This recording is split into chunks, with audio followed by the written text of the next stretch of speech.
Boche Gold and Diamonds. Buy now, pay later. വീടുകൾക്കും കെട്ടിടങ്ങൾക്ക് മുകളിലേക്ക് മരം വീണാൽ വിളിക്കരുതെന്നും ഞങ്ങൾക്കൊന്നും ചെയ്യാനില്ലെന്നും അഗ്നിരക്ഷാ വിഭാഗം ഉദ്യോഗസ്ഥൻ ദുരന്ത നിവാരണ പദ്ധതിയുടെ ഭാഗമായി വിളിച്ച യോഗത്തിൽ പറഞ്ഞു. വഴി ഉണ്ടാക്കുക എന്നത് മാത്രമാണ് അഗ്നിരക്ഷാ വിഭാഗത്തിന് ഇക്കാര്യത്തിൽ ചെയ്യാൻ കഴിയുക എന്നും അദ്ദേഹം പറഞ്ഞു.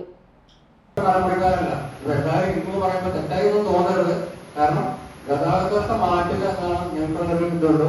വീടിന്റെ മുകളിലോ ബിൽഡിങ്ങിന്റെ മുകളിൽ മരം വീണ് ഞങ്ങൾ വിളിച്ചു കഴിഞ്ഞാൽ വളരെ പറയാൻ ഞങ്ങൾക്ക് വരാൻ പറ്റില്ല. കാരണം ഞങ്ങൾക്ക് എക്സ്പീരിയൻസ് ഇല്ല.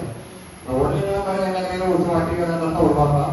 വീടിന്റെ മുകളിലെ മരങ്ങൾ പിന്നീട് ശവര് കൈക്കോട്ട് തുടങ്ങിയോ മണ്ണിടിച്ചിട്ടുള്ള ഉണ്ടെങ്കിൽ ശവര് കൈക്കോട്ട് തുടങ്ങിയോ ഞങ്ങളുടെയുണ്ട്. പക്ഷെ അത് തികയാതെ വരുമ്പോൾ ഞങ്ങളുടെ ഉപകാരം ആൾക്കാർക്ക് പുറത്താൻ പറഞ്ഞു. ഞങ്ങളെ കുറെ വരുന്ന പബ്ലിക്കിന് പുറത്താൻ തികയാതെ വരുമ്പോൾ ഉപയോഗിക്കുന്ന ശവരകൾ കൈക്കോട്ടുകൾ പിന്നീട് ഞങ്ങളുടെ കൂടെ വരുന്ന നാൽപ്പതുള്ള റെയിൻകോട്ടുകൾ ഞങ്ങൾക്കുള്ള.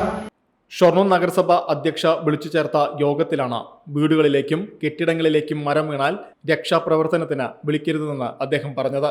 എന്നാൽ മരം വീണാലും അപകടങ്ങൾ സംഭവിക്കുമ്പോഴും അഗ്നിരക്ഷാ വിഭാഗത്തെ വിളിക്കുന്നത് സ്വാഭാവികമാണെന്ന് നഗരസഭാ ഉപാധ്യക്ഷൻ VK അനുരാജ് മറുപടി നൽകി. മരം വീണാലും നായ കെട്ടിപ്പെട്ടാലും ഒക്കെ നമ്മൾ വിളിക്കുന്നത് ഫയർഫോഴ്സിനെ. നിങ്ങളോടുള്ള പ്രത്യേകിച്ചുള്ള നമ്മളോടുള്ള സ്നേഹം, നമുക്ക് നിങ്ങളോടുള്ള സ്നേഹം കൊണ്ടാണ്.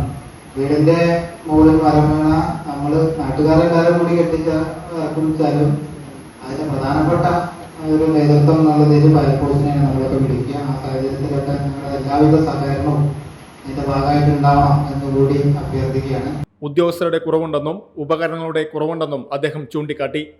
ഉപകരണങ്ങൾ വാങ്ങി നൽകാൻ നഗരസഭയുടെ പദ്ധതികളിൽ ഉൾപ്പെടുത്തണമെന്ന ആവശ്യവും അദ്ദേഹം ഉന്നയിച്ചു. മരം മുറിക്കുന്ന യന്ത്രം, ടോർച്ച് എന്നിവ ഉൾപ്പെടെയുള്ള ഉപകരണങ്ങൾ വേണമെന്ന ആവശ്യവും അഗ്നിരക്ഷാ വിഭാഗം ഉദ്യോഗസ്ഥൻ PM ശിവപ്രസാദ് പറഞ്ഞു. ആവശ്യമായ സാധനങ്ങളുടെ പട്ടിക നൽകിയാൽ നഗരസഭയുടെ ഉടമസ്ഥതയിൽ വാങ്ങിവെക്കാമെന്നും ആവശ്യത്തിന് ഉപയോഗിക്കാമെന്നും നഗരസഭാ സെക്രട്ടറി PS രാജേഷ് മറുപടി നൽകി. Time kids pre school, Mannannur road, Vaniyamkulam. .View news. കാഴ്ചകളാണ് ലോകം. കണ്ടു